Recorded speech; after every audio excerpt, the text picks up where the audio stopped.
He says he loves you, right? But nothing about how he treats you feels like love. You keep trying to line his words up with his behavior and the math doesn't math. That's not confusion, it's conditioning. He knows that you're going to try to make sense of what doesn't make sense, and that keeps you stuck. You don't even have to believe him. Doubting yourself is enough. When a man says he loves you, but he acts like he hates you, you're not dealing with a bad communicator or someone who just doesn't know how to show it. You're dealing with someone who is using love to shut you up.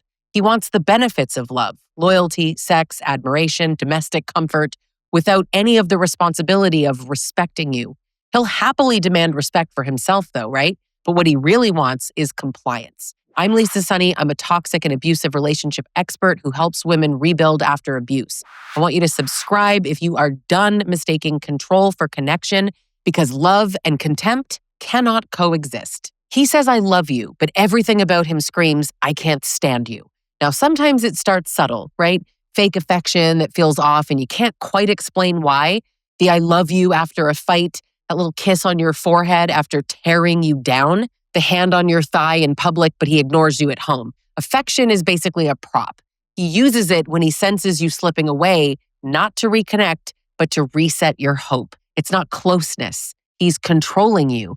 He gives just enough to make you think that maybe things are improving. That tiny little spark of hope that keeps you loyal. You start telling yourself, he's not all bad. He has his moments. And this is a phrase that, trust me, I said myself, but I hear it from clients regularly. That's the point. He manufactures those moments so that you question your reality. It's reinforcement. It creates cognitive dissonance.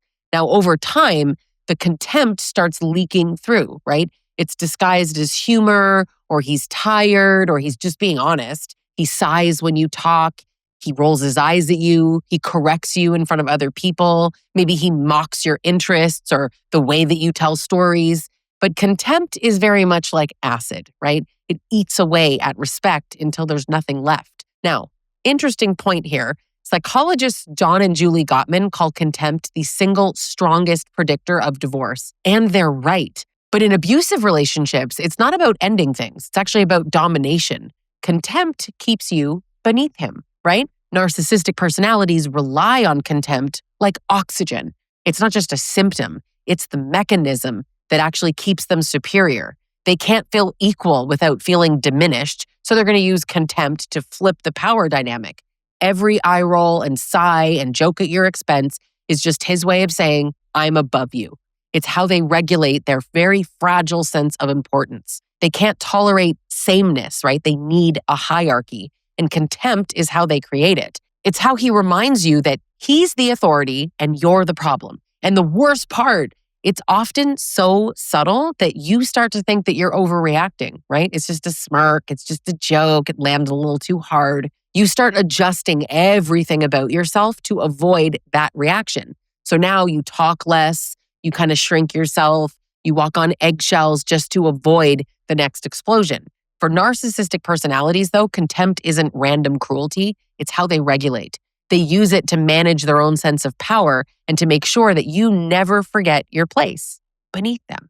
Well, then comes humiliation. And I want to pause on that word because I'm telling you, a lot of women don't even recognize what it's happening. And I want to pause on that word because a lot of women don't even recognize it's what's happening.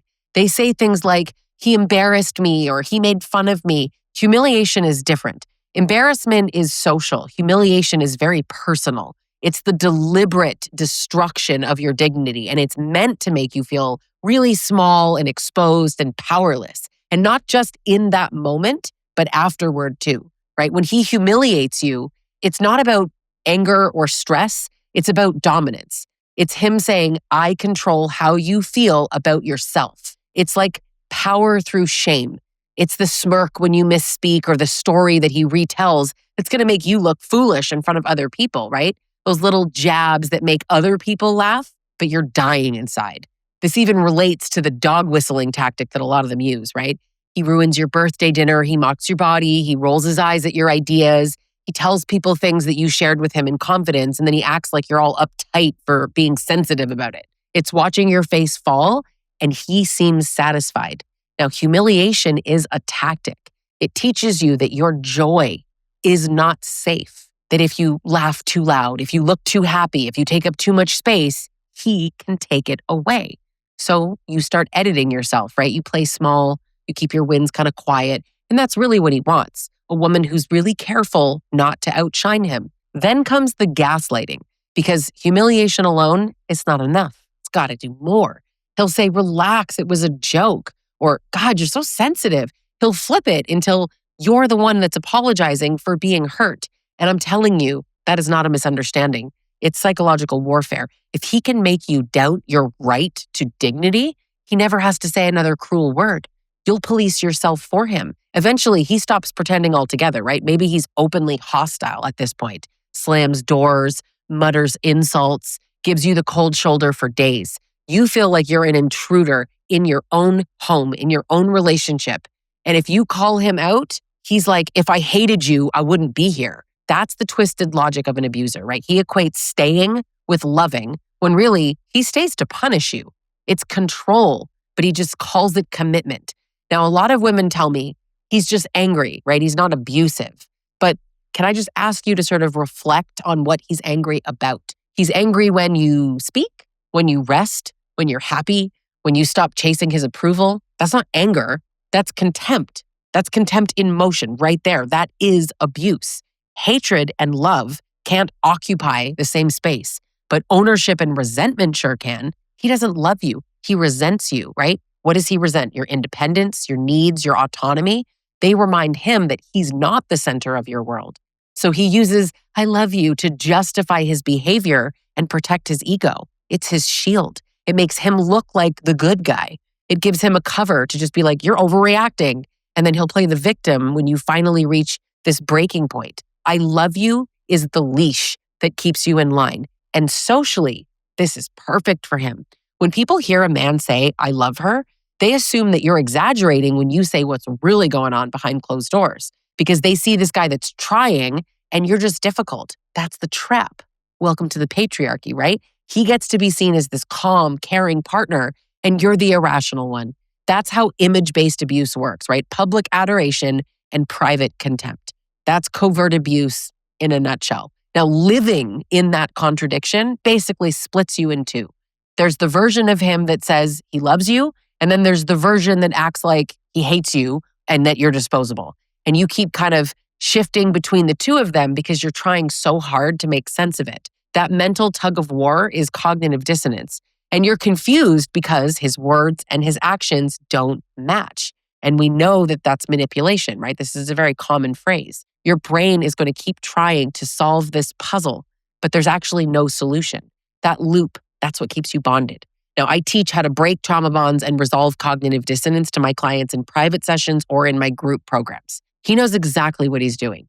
He mixes cruelty with these little crumbs of affection because he understands the effect. When the baseline is basically emotional starvation, then some little kind gesture, just one thing, can feel huge. That's intermittent reinforcement at work. It's the same conditioning method used in behavioral experiments. You're not addicted to him, but you're addicted to the relief from his cruelty. Now, from the outside, I bet he looks like a decent guy.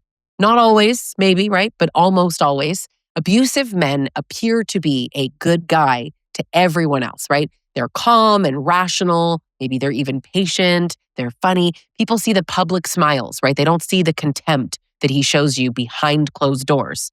That's not an accident. You look like the one who's always upset. You're always nagging. You're never satisfied. But he set it up that way. He needs the contrast. That's what protects his reputation, and it isolates you. Two birds, one stone. Because once the world sees him as the reasonable one, then your pain is always going to look like drama. Love doesn't humiliate, and it doesn't withdraw to make you beg. Real love, it's consistent. It protects your dignity even in conflict. It's honest without cruelty, and it never requires you to make yourself small just to keep him calm. So if he says that he loves you, but he acts like he hates you, believe the behavior. Trust his actions.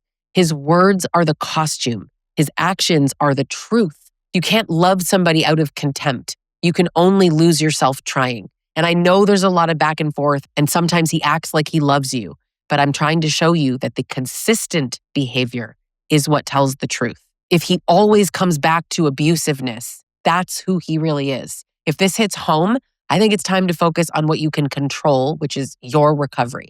You can work with me privately or join one of my group coaching programs to rebuild your sense of self. Know who you are and stop mistaking his cruelty for love. And subscribe, because the more you understand this, the harder it is for anyone to ever do this to you again.